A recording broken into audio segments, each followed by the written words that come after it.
have to make a video of this. It's just, it's too bizarre.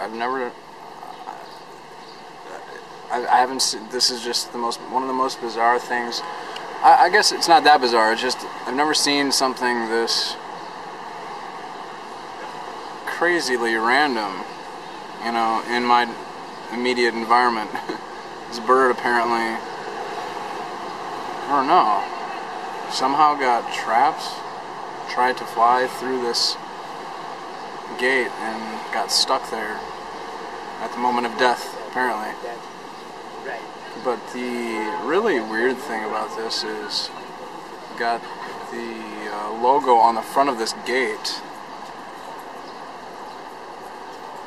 I think this is, maybe this is a post office, but